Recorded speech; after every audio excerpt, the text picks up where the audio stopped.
Hola, ¿qué tal? Mi nombre es Elizabeth Barrera, estoy cursando la materia de Geología de Campo 1 y en esta ocasión, en este video, vamos a estar hablando de los capítulos 1 y 2 del libro Geological Field Techniques. Ambos nos cuentan un poquito sobre la introducción de este trabajo, de esta materia.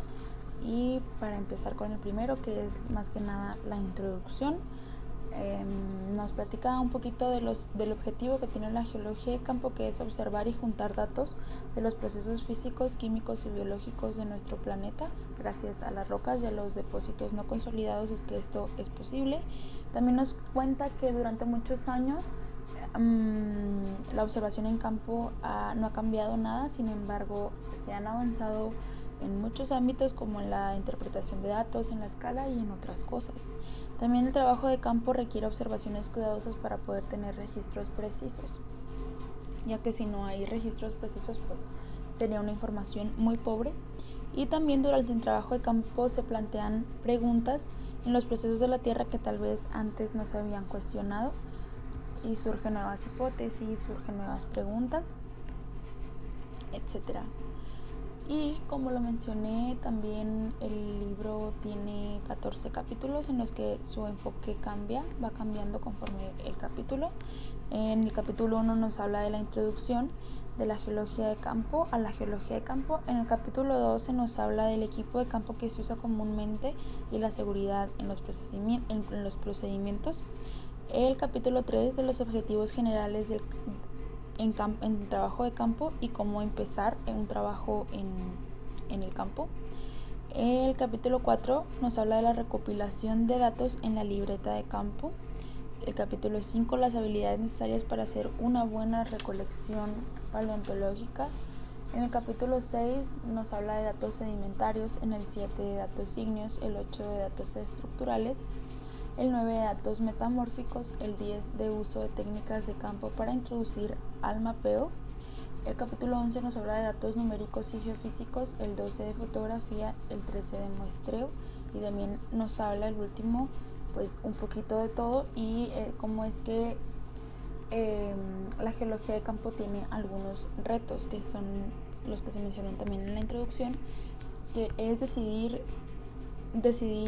qué datos recopilar para responder las preguntas científicas que se den, encontrar los mejores escenarios para recolectar los datos, hacer un buen registro que pueda ser usado y entendido en un futuro. No solo lo tengo que entender yo, sino también los demás, y entender e interpretar las observaciones que yo hago. Y como conclusión del capítulo 1, nos dice que hay que tener un buen entendimiento y comprensión de la geología y sus procesos. Y bueno, también para de una vez comenzar con el tema 2, el capítulo 2, en este capítulo se abarcan temas de seguridad y del equipo que se lleva a campo, como ya lo dije hace ratito. Antes de ir a campo es necesario tener 3 factores también muy presentes, que es preparar todo el equipo que se pueda necesitar, evaluar problemas de seguridad, que es el 2, y un 3, obtener permiso para introducir al área si es que así se demanda. En este capítulo hay varios temas. Por ejemplo, está la cuantificación de las observaciones geológicas, la lupa y los binoculares, la brújula. También habla del rumbo, cómo sacar el rumbo y el echado de un plano, como también sacar la orientación de un rasgo lineal, la triangulación, que es ubicarnos en un mapa con ayuda de la brújula. Y también nos habla de qué equipo podemos llevar en nuestra persona, en nuestra mochila, en nuestras cosas.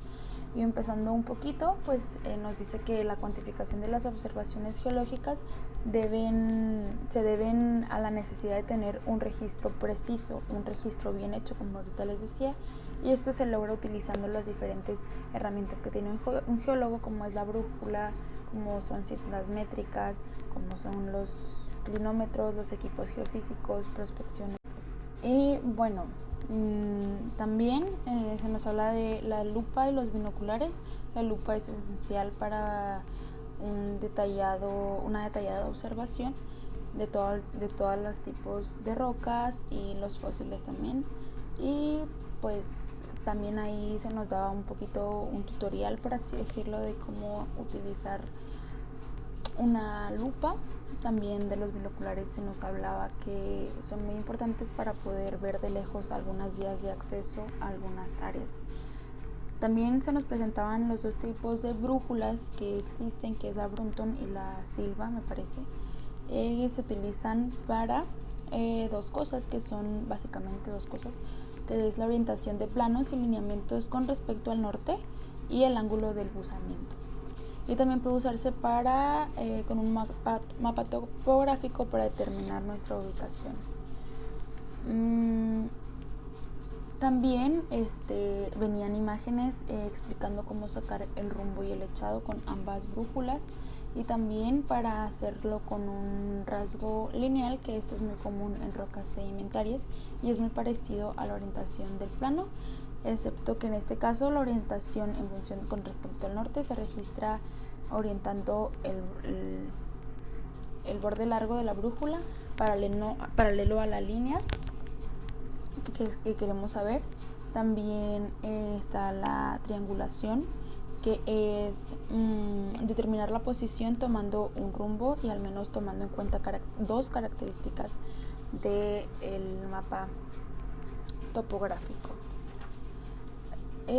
También tenemos que hay sistemas de posicionamiento global, y para esto se hacen medidas básicas para poder tener la distancia y el grosor, y para ello es necesario contar con una cinta métrica o también en algunos casos la vara de Jacobs, que se utiliza para hacer secciones estratigráficas. También se recomienda tener tabla de colores y su clasificación, algunas texturas, tamaño de granos para poder comparar con las muestras, con los afloramientos que nosotros veamos en campo. Habla de la pica, del martillo, de los cinceles y de otros instrumentos, como es importante que los tengamos y como es necesario para la mayoría de los trabajos de campo para colectar muestras o crear algunas superficies. También nos hablará de la libreta de campo, como es que en otro capítulo, me parece que el 4, es donde se nos va a enseñar a llenarla, y existe una gama extensa de cuadernos de campo.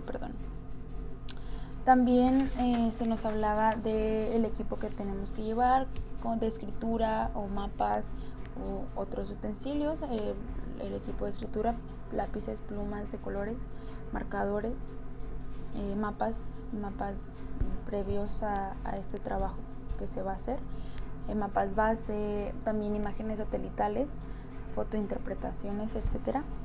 Y también nos recalcaba que es muy importante ir cómodo, ir seguro, tener previsto todo lo que pueda pasar, algún problema climatológico con la fauna, con la flora, con nosotros mismos, con nuestra salud.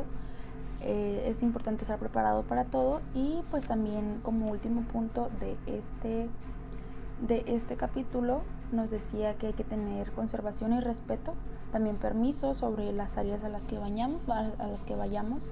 Es muy importante pues tener una actitud de respeto y de conservación ante toda la fauna, la flora y todo lo que nos podamos topar en campo. Y bueno, esos son los dos primeros capítulos del libro que ya les dije, que es Geological Field Techniques. Y pues es todo por mi parte. Muchas gracias.